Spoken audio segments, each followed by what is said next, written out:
परमेश्वर के पवित्र वचन में भजन संहिता की पुस्तक हमें जीवन जीने का मार्ग सिखाती है।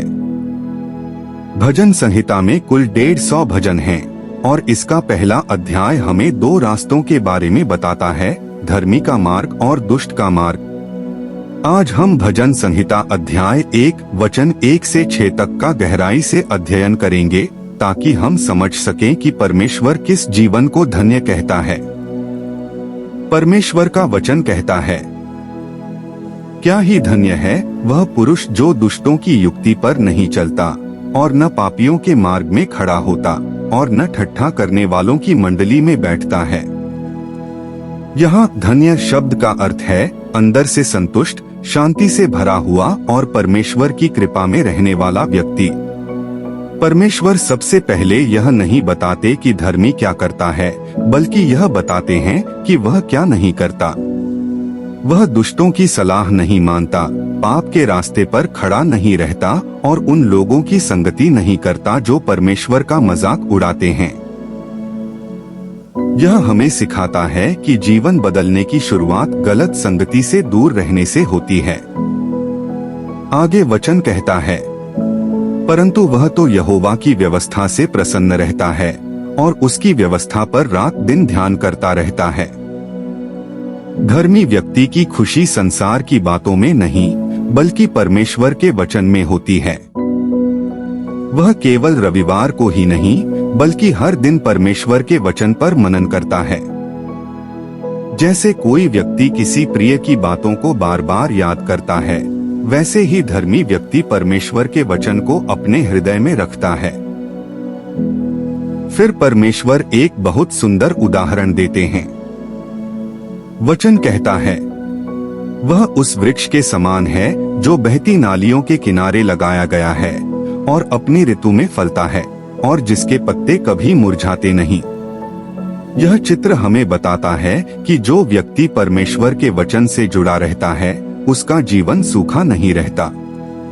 जैसे पानी के पास लगाया गया पेड़ हर मौसम में हरा रहता है, वैसे ही परमेश्वर का वचन मनुष्य को हर परिस्थिति में मजबूत बनाए रखता है। इसलिए लिखा है, जो कुछ वह पुरुष करे वह सफल होता है। यह सफलता केवल धन की नहीं, बल्कि शांति, समझ और सही निर्णयों की सफलता है। इसके बाद परमेश्वर दुष्टों के जीवन का चित्र दिखाते हैं। वचन कहता है, दुष्ट लोग ऐसे नहीं होते, वे उस भूसी के समान होते हैं जो पवन से उड़ाई जाती है। भूसी का कोई वजन नहीं होता, वह जहां हवा ले जाए वहां चली जाती है। दुष्ट व्यक्ति का जीवन भी ऐसा ही होता है, बिना स्थिरता, बिना दिशा, बिना शांति। आज कुछ कल कुछ, उसके जीवन की कोई जड़ नहीं होती।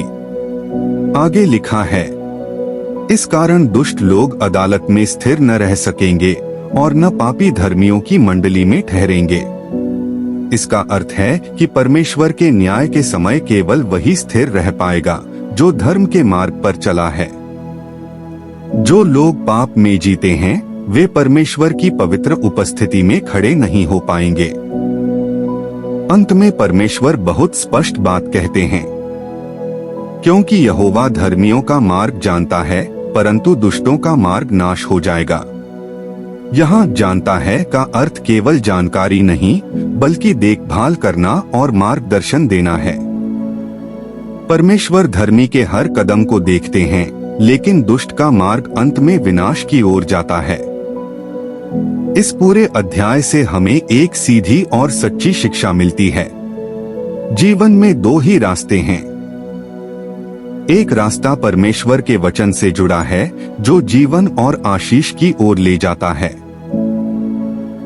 दूसरा रास्ता पाप और संसार की ओर है जो अंत में नाश की ओर ले जाता है। आज प्रश्न यह नहीं है कि रास्ते कितने हैं, प्रश्न यह है कि हम किस रास्ते पर चल रहे हैं। परमेश्वर आज भी हमें बुलाते हैं कि हम उस धन्य पुरुष के समान बने जो यहोवा की व्यवस्था से प्रसन्न रहता है और दिन रात उसके वचन पर ध्यान करता है। जिसके कान हो वह सुने। आमीन।